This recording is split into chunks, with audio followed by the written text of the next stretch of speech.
from just wanting to make the Olympic team, a fifth Olympic team, to possibly making a relay, to trying for an individual event, to winning medals. And so the goals changed as my training changed and the way I was swimming changed. You know, I went to the Olympic Games and I ended up making 4 events, but I swam 3. I scratched one of the events because I just thought it was a little too much in my body. And people ask, you know, how could you do that, like at your age? Like, you're 41 years old and you're a mom. And the biggest thing I did was I listened to my body and I incorporated recovery into my training. And I talk a lot about that in the book. And I had so many people come up to me in between, right after trials, about 5 weeks between trials and Olympic Games, and say, God, you know, when's your book coming out? And I'm like, what book? And they go, I know the book you're going to write. And I said, oh, how do you know I was writing one? And I realized that people really want to hear your story. And I didn't think so at first. And you know, I thought about it. I'm like, now, you know, what am I really going to write about? What would people be interested in? And I realized that people are interested in you and how you got there and the truth of how you got there. And you know, you can sugarcoat everything, but I just sort of let it all out there. And a lot of people put athletes on a pedestal, and I wanted them to realize that we're human also. We have our ups and downs, and I really felt like this book everyone could relate with, and not just the elite athlete. And that's probably what I'm most proud of about the book, is that everyone can relate to it.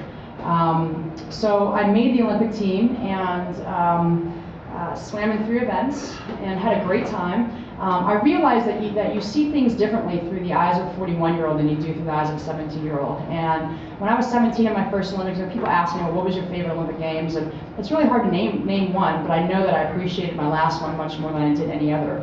I'll never forget, you guys heard about all the smog and everything, or fog in China, in Beijing, and we were flying in like 3 days before the Olympics started. We had a training camp in Singapore. And we're flying in, and I didn't see the ground at all. And we landed, I'm like, all I saw was fog. I'm like, I don't know how these people were even allowed to land, because I couldn't see the ground. And we get out, and we go to the Olympic Village, and we change, and we get our stuff, and we head over to the cube for the first time. And we walk in, and there's like a layer of fog in the cube. And we're like, how did that get in there? And all the kids are sitting there like, ew, that's gross. What is that, And I kind of take a step back, and I'm like, wait a minute. Who cares with this fog? I'm at the Olympic Games, it's my 5th Olympics, and this is just so cool to be here. And you just see things a little differently, and you appreciate it more. Like I would go up to the workers and start thanking them for doing such a great job. When I was 17, I didn't care who was working. I would just walk by them, and you just, like I said, you see things differently. And my favorite event was the 50 freestyle. It's an event where you really can't make any mistakes. You start, you go, you finish, and that's it, and the race is over. And people made such a big deal of my age and being so old, and I really think it worked to my advantage. I'll never forget, there's what's called a ready room, where you walk in, and it's where all the athletes have to be 20 minutes before you swim. And if you're not in this ready room, you're disqualified. I don't know if they show it on TV. Sometimes you see the athletes sitting in rows with their caps on and towels around their neck and their sweats on and stuff. And so I walk in, and it's the finals of the 50 freestyle, and I look over, and there's this girl that looks like she's about to throw up, and I'm like, well, I'm definitely going to beat her, And there's another girl that looks like she's about to pass out. I'm like, well, she's toast, And I knew what to expect. I'd been there, I'd done it, I had the experience. Age worked to my advantage, not to my disadvantage. And I swam the race. One thing that I did do is the finals were in the morning, which was unusual. Usually I swam in at night, but because of the time change, they tried to show them live here, so they had us swim like at 10 in the morning for the finals. And I went over at 6:45 in the morning, and I was the only person there except for Bob Costas in his little booth or whatever. And hey Bob, and I went to the lane that I knew I was going to be in, which was lane number 4, and I dove in, and I was the only person in the pool. And I started to look where all the cameras were underwater, where the lines were. So I knew exactly what to expect when I was going to swim my race, where everything was, where I was going to breathe, how close I was to the wall, what were the markers.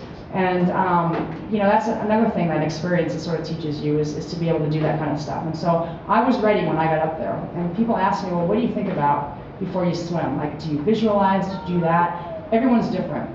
For me personally, if I've done all the work up to that point, I just want to go there and have fun. I don't want to think, I just want to do.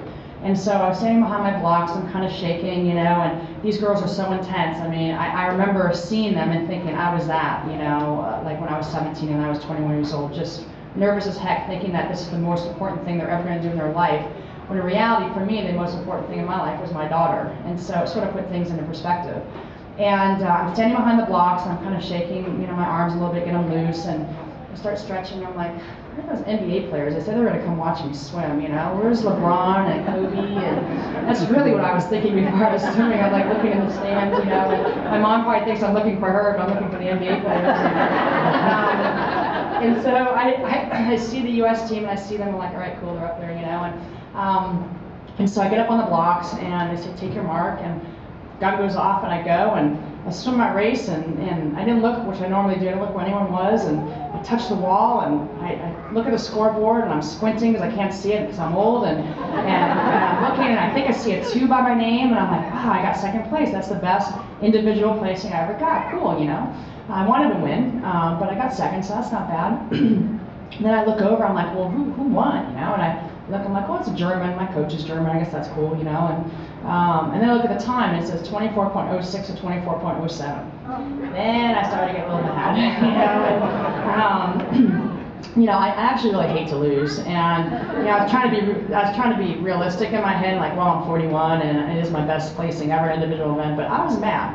And I'm still mad, and I don't think I'll ever get over it. And people say, well, it's great, you went to Olympic Games, you should appreciate that. And yeah, that's great for people who think that way, but for me personally, I wanted to win. And whether it was realistic or not, I was seated 5th going into the Olympic Games, and I didn't care. My goal was to win a gold medal, and that's the way my thinking is I'm going to win the gold. And whether it happens or not, it didn't this time, but that's, I think, what got me even further to even get a silver medal was to think that I was going to win.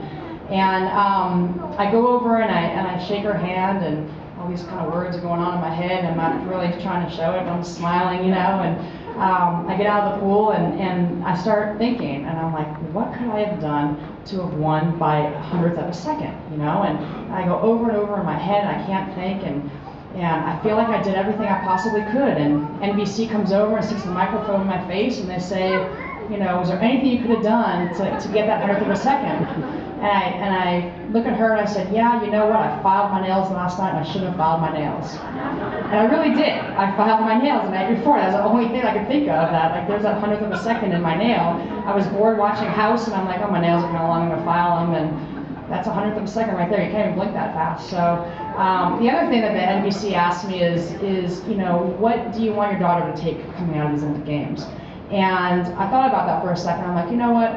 When she's old enough to understand it all, I really want her to realize that you don't have to put an age limit on your dreams. And that's why one other reason why I wrote this book is I want people to know that they don't have to put an age limit on their dreams. And when I dove in that water, the water didn't know my age, so what did it matter how old I was? If I was the fastest, I deserved to be up there and swim.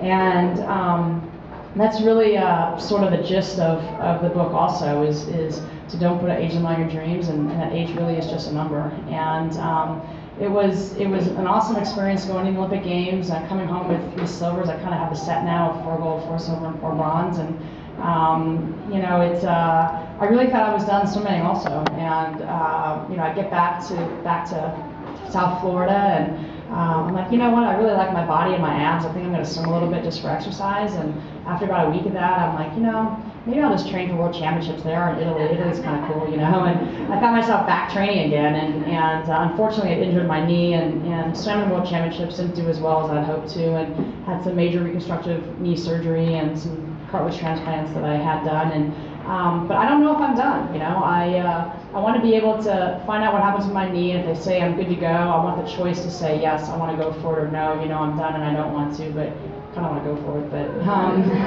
we'll see. In a year, I have 2 years until the Olympic trials, and maybe it's going to be harder 3 years, 4 years later to do something like that. And it's not like you're 21 and you're decided to do it in 4 years. You're 41 decided to do it in 4 years, so it's a little different. But I would like to be able to go for it. So it's kind of up in the air, but we'll see what happens.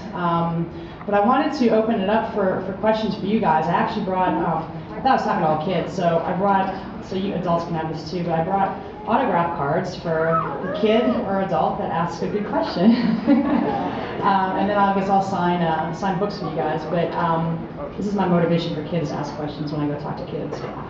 So I have signed autograph cards with all my medals, my 12 medals. for you guys if you ask some good questions.